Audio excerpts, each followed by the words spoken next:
On this episode of Before Brunch TV, we're talking women in ministry. Working in the world of ministry is a commitment that takes strength and support. Today's guests include Pastor Dawn Michelle, Reverend Nicole Guns, author and founder of Purpose Her, Dr. Keisha Brown,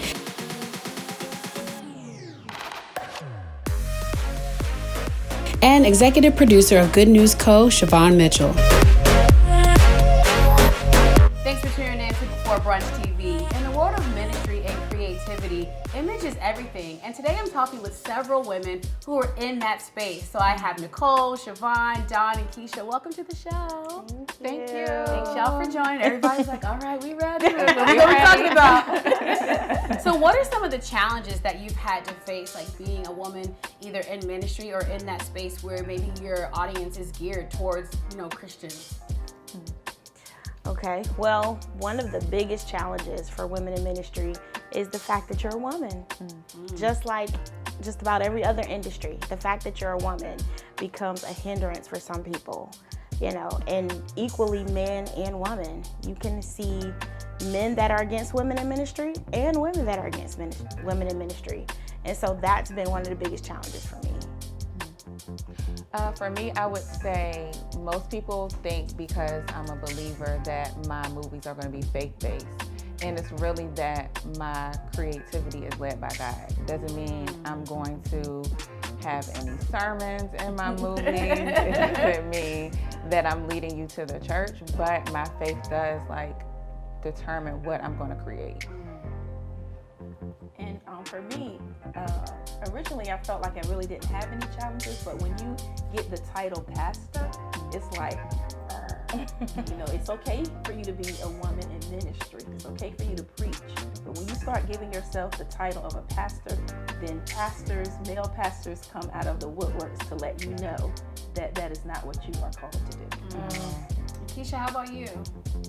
I think the comparison trap is always one that gets a lot of us because we look at other people like, oh my gosh, wow, could I do that or could I do this? And sometimes we get caught up in society, and that's what my book really deals with and talks about. We get so caught up in titles and what other people call us and what their definition of us is that we lose sight of what God has called us from the very beginning. So it's easy for us to fall into that comparison trap of trying to be someone else when God has called us to be authentically us. And I think once we learn to accept that, to be confident in who He's called us to be, and to really take on the ownership and oath of God, I believe what you said about me, then we can really fully walk out God's plan and God's purpose for our life. And that is where the shift happens into just being who we are and being who we've been called to be. What was your perception of women in ministry, or women in the church in general? So I come from a family of preachers, and I absolutely did not want to be a woman in ministry. I knew that God was going to use me, but preaching was absolutely not what I was going to do, because women in ministry did not wear makeup, they didn't have hair, they wore long dresses. And they wore flat shoes, and I'm just not about that life. And so because of the way women looked, I didn't want to be a part of that, because I believe that I can be cute and still be used by God. Right. Obviously, my entire family, attended my home church, and so we all just had that exposure to, again, women in ministry or just being in the church in general. And so women played a role even when I was growing up in ministry, and so I was exposed to it. So I didn't really have, I guess, a not belonging perspective, because I saw them in ministry. So I don't really think I have I think society is oh, women, have to find their place in ministry, and I agree with that, but I don't think I saw that dynamic, that it really didn't exist at that point. I grew up with most of my family members in ministry. So for me, they showed it even key. We had fun, we laughed, but in the church, it's the opposite. It's when you go in there, you're super serious. you can't have fun, and then it's a list of rules that are probably not in the Bible. So it's like, no, I didn't want any parts of like made up rules because I'm the why person. Like, why? Show me where it is. Right. Yeah, me too. I totally did not want to be in ministry, but I had a good example. When I was younger, there was a woman, and she was like full of life, and she didn't get to preach, but they would let her lead the worship service. And when she got up there, it was like she was going to give it everything that she had. So I was really excited about her, but I still didn't want to be involved in it. I was told at the age of 13 that I was going to be a minister, and it took me 20 years to actually accept that calling. So yes, I fought it with everything that was in me. And like Nicole said, the picture of it just wasn't like, I don't want to be that. I don't want to be dry. I don't want to be dull. I don't want to not have life. You know, you couldn't play cards. You couldn't go to the movies. It was so much on the do not list. Yes. Pantyhose. I'm like, okay, this is too much. But so eventually, when you realize and you learn God for yourself, and you realize that some of that stuff, like you said, it's not even biblical. And when you learn God for yourself, then you can really accept the calling, because you know that it's not about a list of rules. It's really about accepting the spirituality that comes with the assignment. Right. I think growing up looking at women in the church, everybody just seems so like poised and put together. Yeah. You know, and then every now and then you'd hear like a little rumor or whatever going on in church of somebody doing something. Well, it's just like, but you just look so. It's almost like they didn't go through anything. You know, of course, you're up in the pulpit and you're preaching, but nobody's telling their story. You know what I mean? And so what did you like learn maybe throughout your teachings or your experience that maybe you had to unlearn or that you questioned from the church or anything like that? So going to seminary for me just really changed my perspective on a lot of things. And it even helped me to see patriarchy in the church, and even some of my views that were rooted in patriarchy and in white supremacy, to be honest with you. So I'm a student at Virginia Union, and we talk a lot about liberation theology. And that is just liberation for people, for everybody. So I can't preach about liberation for Black people, but then I show bias or treat people who are LGBTQ a certain type of way. And so I really had to unlearn some things, and that was very eye-opening for me. Did that make you question like your own, like, wow, can I get over this? Like, can I not look at a certain type of person or demographic of people and like can I really lead in this? It did. I mean, because at some point we all have some kind of bias. If we're really honest with ourselves, we have bias. And so it really made me look at that and look at how I had bias that I didn't even know I was aware of. And if I'm really going to minister to people and minister to this generation, I have to get over that, and I have to get past that so that I can really see their humanity and see their needs and really be able to minister to them. Yeah, and let's keep it real. Like that LGBTQ issue especially in the Black church is huge, but nobody has a problem with the choir director. Come on here. Listen. Twirling around the pulpit, you know what I mean? Because the music sounds good. Right. I'm not saying that all choir directors like that, but I'm just saying there's a stereotype. Right. And they have no problem with that, but as soon as he wants to bring his boyfriend or husband to church, no, you need to leave. Right. So right. That's a very good point. How about you? I would say that what you said earlier about perfection. So I grew up in a house full of like preachers and pastors, and so it's this thing that I think is also perpetuated in the Black family, that like you don't tell people what's going on. So for me, it's like, oh no, like if we say this is the hospital where people are coming to get better, right? They're not together. So why do we come on Sunday and put the like greatest show on earth, like Sunday? Because we're not together. Like that's the point. So why are we pretending? So for me, it was like I'm learning, like I don't have to come in here and say I'm okay. Like no, I can say like I'm not okay, that I go to therapy, like that's a thing. So that's the biggest thing for me. Yeah. How did that shape how you chose to move into creation, content creation? Because I realized like I can tell those stories in that space. Like I can go and say, okay, these are the people that I interact with, and we're not perfect. We're supposed to tell messy stories. Like the Bible is messy. Very like much. I mean, they were doing a whole lot of stuff in the Bible. So it's like, why do we think that it's different now? So my stories are messy, but the end is like, okay, I want to provide hope. I'm not going to leave you on, messy. And when we were younger, we looked at women in ministry so put together. We never heard their stories. We never heard that they had a baby out of wedlock. We never heard that they were in an abusive marriage. We never heard that they were molested. And I think now, in this generation, we're telling our stories. I always say, you're not going to tell it better than I can tell it. Nobody's going to be able to say, did you know that Pastor Dawn did this? Because guess what? Pastor Dawn already told everybody that she did that. Yeah. And then unlearning the do not list. I mean, growing up, everything was do not do this, do not do this.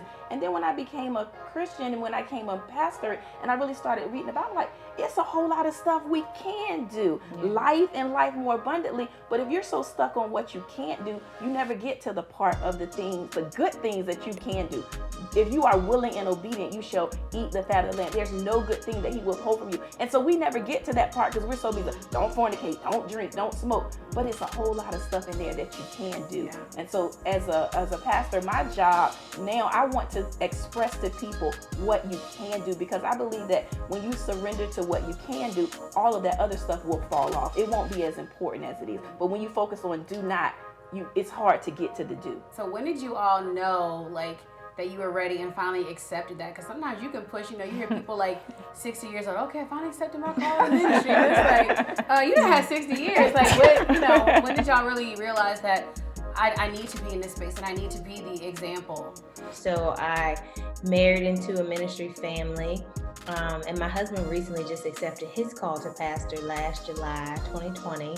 And so being equally yoked with my husband and just taking that role as the first lady was a defining moment for us as a couple last year.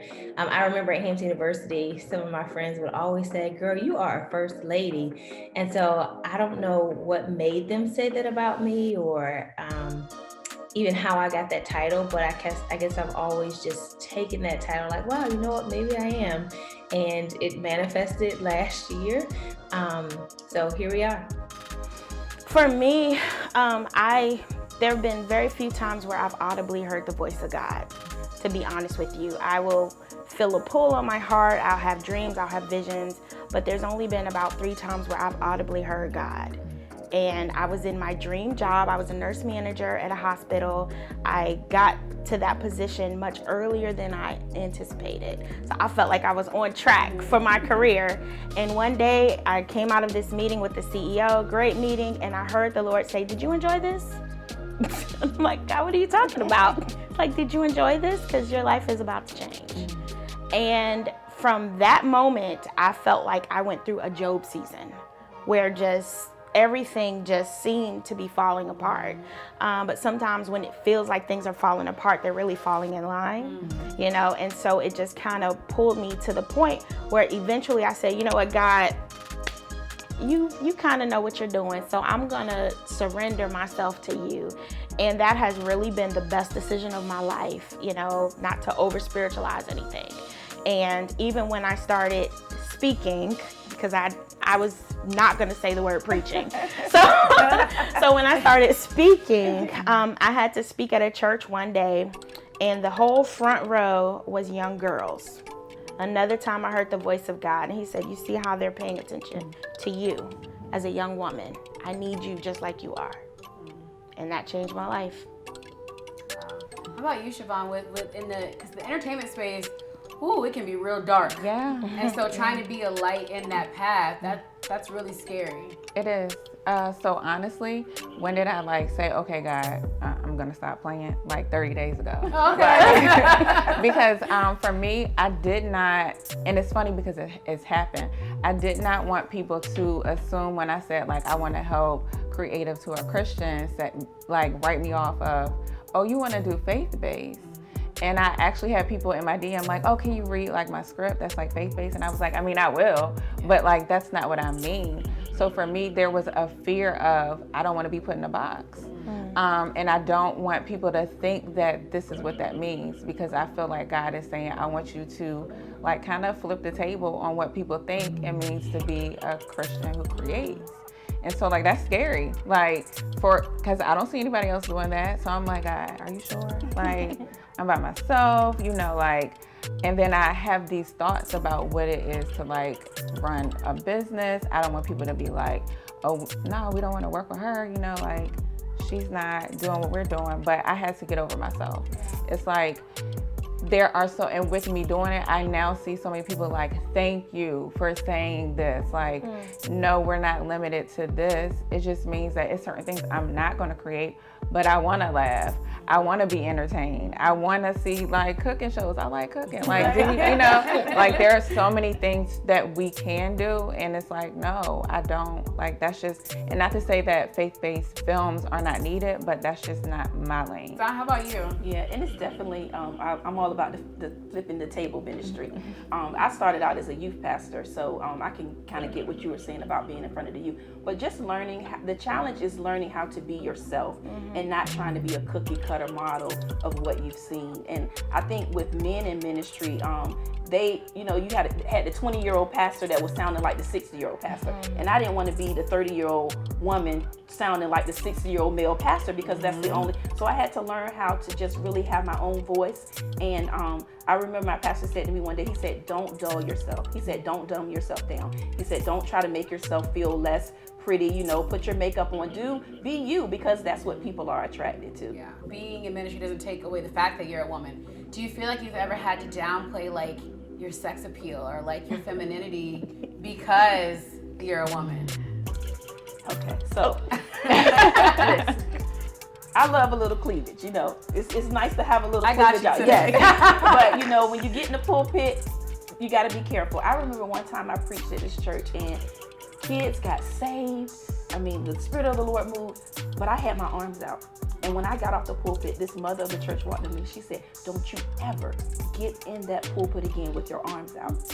And I was like feeling so offended, like, what does she mean? But then I came to the realization that some people won't receive from you if you have a certain attitude, certain dress, certain hair. So it's like looking at your audience. So I do think that there are times where I kind of consider, if I'm going to a certain church, I'm gonna put those pantyhose on, because I know if I'm in that pulpit, the fact that my legs are bare, they're not gonna receive from me. But then I know that there's some churches that I can go in. I mean, I remember the first time I preached in a pantsuit. I was so excited. My toes were out. I was like, this is liberating. But there's some churches that would not allow me to get in their pulpit with a pantsuit on. Do we think we're doing our people a disservice because of that? Because it's like, oh, you can't show up in a pantsuit, but a man can wear a suit. You know what I mean?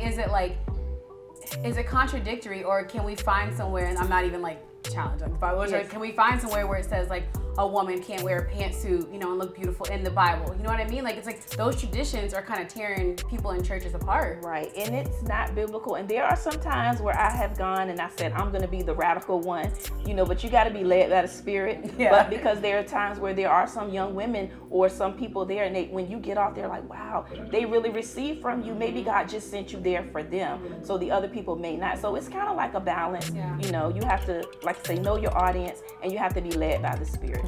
I show up on set with hoodies, so, you know. But I will say I experienced it as a teen.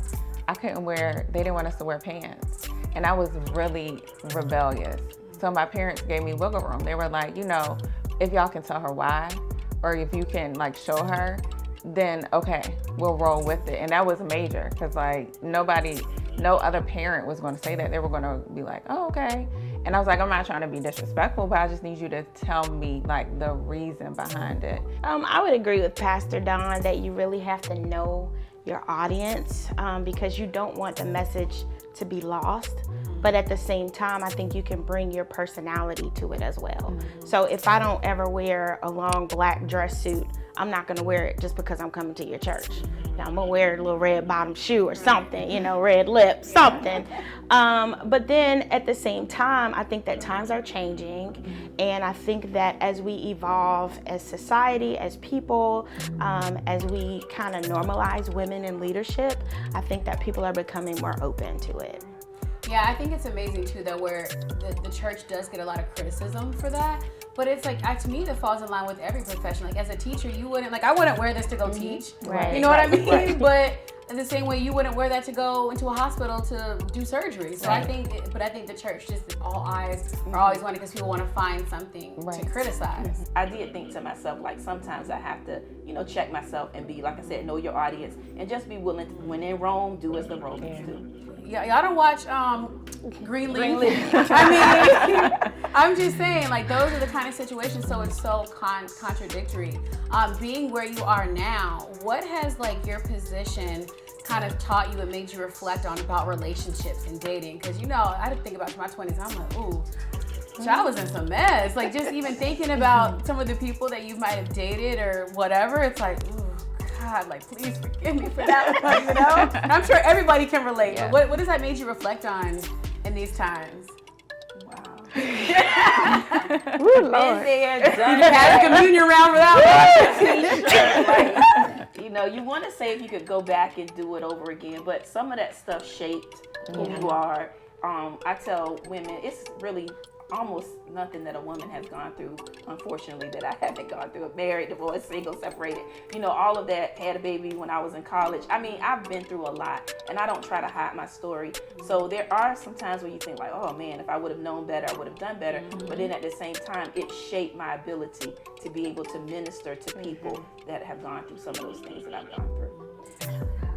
I would Go ahead. Okay. I would definitely agree with that. You know, some things, unless you experience it, are you able to really minister to it? And so it's one thing for me to say, you know, you'll be all right, you'll be strong, or, you know, stay in your marriage because that's what God ordained. But if you're being abused, Right. God didn't ordain for you to stay in that, you know? So I think that all of our experiences shape how we minister to people and our sensitivities as well. Because you can get to a point where you can see things from like an academic standpoint. Like theoretically, this is what I should say to somebody. Sometimes I don't have the answer. Sometimes I don't know what the answer is, you know? And then there are other times where, you know, I just give the gift of presence, because I can't tell you how you should respond to it. But all of that shapes how you deal with people. Absolutely. I would say that I used to say, oh, if I could do it all over again. But no, you know, it defined who I am as my character. But then also, we joke, like me and my friends, we're like, nobody wants to hear Happy Mary. Everybody wants to hear sad Mary J. Blige. Like, we love her music, right? So nobody want to hear. But so from that, like my experiences of like not the greatest choices in relationships, I've been able to write books, and I've been able to like have a different perspective and not be like bitter Betty. It's like looking back, okay, don't do that again. Now go help somebody else. Is there anything now that you still question, like in terms of like women and leadership in the Christian experience? Like, are there things you're still like trying to work through, or you have questions about like, I just don't. I question the whole, you know, women should be silent in the church. I question the whole idea that a woman can be a preacher, but she can't lead a man. You know, I question that. And I had a conversation recently when I stepped out to lead my own ministry about that. And I said, His grace is sufficient. Like, I'm not going to try to debate word by word with you. You know, when I get to heaven and all of these souls have been saved and lives have been changed, I don't think God is going to say, but you were supposed to be silent in the church. I think that if all of these 100,000 of women that are pastors, that are preaching, that are teaching, if we're going against the word, His grace is sufficient. I would say I question all of the messages, like relationship-wise, being directed towards women. Like, that's my biggest question. Like, I say, like how women should do this, women yeah, should do that. Yeah, and I'm like, so who is saying that for men? So that's my like biggest question. I think I question why so many women in the Bible are unnamed. You know, we know Lot's name, but we don't know his wife's name. We know the name of so many people. We know Jairus, but we don't know his daughter's name. And so for me, that has just really brought light to the whole Say Her Name campaign, that women, we have a story to tell. You know, even ancient sisters have a story that deserves to be told from their perspective, not just from the perspective of the man. Wow. And so do you think that still plays upon this, like, women should just, you know, we're well enough and good enough to do the work and bear the children, do all that stuff, but like we can't be seen and we can't be heard? Absolutely. I mean, all of that is entrenched patriarchy, you know, even in Christianity. That is exactly what you said, that we can do the work, we can do the ministry, we can give our offerings, but don't lead. just don't have an opinion. Or if you speak from the floor, not from the stage, you know? And so I think that it's very empowering when you see like Vice President Kamala Harris, you know, being the most powerful woman in the world. That helps women in every arena, you know, to normalize women that can lead, women that have value, women that I've worked just as hard as this man to be in this position, and a lot of times harder, you know. And so I just think that it's important that representation matters, because I can tell the story of Bathsheba in a way that a man can't. That this woman was seduced by the king, you know, let's say her name, you know. So I think that's why it's important to have us in these spaces. Don, you just preached about this last week. Yeah. Really? About Eve, right? Like that's what I was just thinking the whole time. Like Eve, she didn't get a name until she messed up.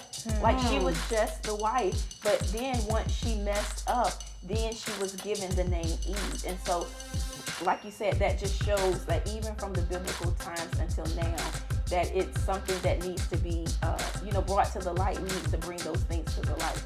Yeah. Wow. What are you all hopeful for the church and how things move forward, or for your field of creation and walking in this path of faith? What are y'all hopeful for?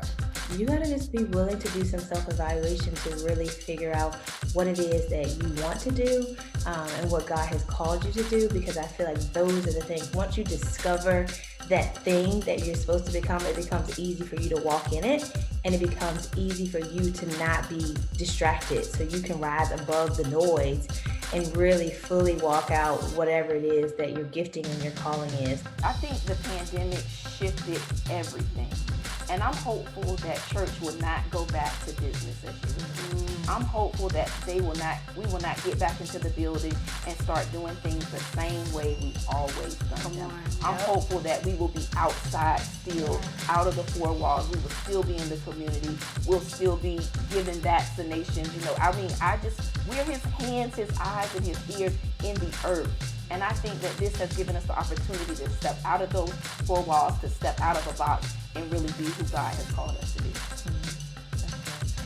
I'm hopeful for creatives that are Christian to not be put in a box. I'm hopeful that we stop subscribing to what people tell us we can create, and that we really lean into like God instead of like other people, and stop copying. Like, I don't want us to replicate somebody else's creativity, because he's God of the whole entire universe, so surely he can give us a fresh idea. So yeah, that's what I'm hopeful for. I'm hopeful that amazing women like Pastor Dawn are shattering glass ceilings, that young girls who feel a call to preach will feel empowered to be able to do so, because they've seen us. You know, they've seen us fight the battles, and they will feel comfortable preaching in jeans and talking about Beyonce. Yeah. You know, It's real. There's always a message in Beyonce. Well, people think like because you're in church that you can't like, Beyonce or other music, that it's just supposed to be this thing. So I'm glad you said that. I'm a card-carrying member of the Beehive. Okay, gotcha. Thank you so much for your candid conversation and your honesty. Best wishes to you all in your future endeavors. And thanks you all for watching. You can find more information about Before Brunch TV on our website and on our social media at Before Brunch TV. We'll see you next time.